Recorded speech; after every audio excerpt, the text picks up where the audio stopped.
নিজের টাকায় আর্যর কোম্পানিকে অনেক বড় ক্ষতির হাত থেকে বাঁচালো অপর্ণা। হ্যাঁ বন্ধুরা, আমরা এমনটা দেখতে পাবো চিরদিন তুমি যে আমার ধারাবাহিকের আগামী পর্বগুলোতে। বিস্তারিত জানতে ভিডিওতে লাইক দিয়ে শেষ পর্যন্ত দেখতে থাকুন। অর্ক অপর্ণাকে অফিসের সমস্ত দায়িত্ব বুঝিয়ে দেয়। অপর্ণা অফিসে বসে আর্যর বলা কথাগুলো ফিল করতে থাকে, আর্যকে ফিল করতে থাকে।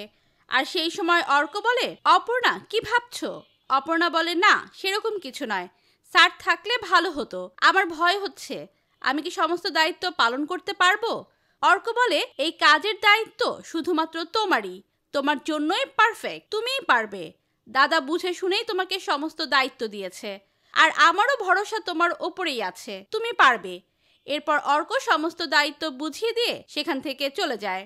অপর্ণা তখন মীরার বলা কথাগুলো মনে করতে লাগে। মীরা ওভাবে অপমান করেছে, আর সেই জন্য অপর্ণা চাচ্ছে একবার আর্যর সঙ্গে কথা বলতে। আর্যর সঙ্গে কোনোভাবে যোগাযোগ করতে পারছে না, বারবার ফোন করে ট্রাই করছে, ফোনটাও সুইচ অফ বলছে।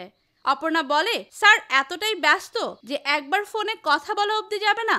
এরপর অপর্ণা ঘড়িটার দিকে তাকায়, আর ঘড়িটার দিকে তাকাতেই আর্যর কথা ভেসে আসে।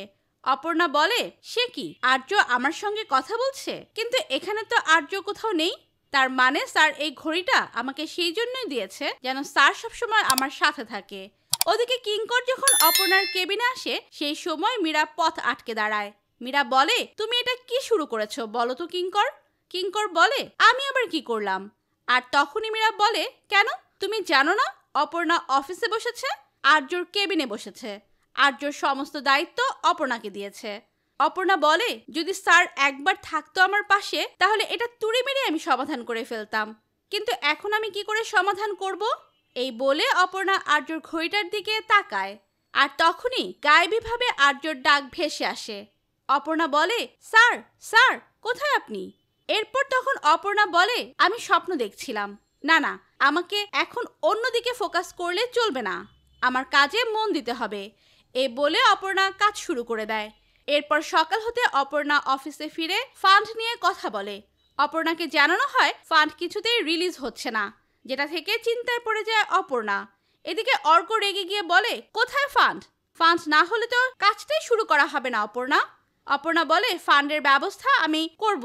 যা শুনে চমকে ওঠে মীরা। তো বন্ধুরা, তোমাদের কি মনে হয় অপর্ণা কি পারবে এতগুলো টাকা জোগাড় করতে?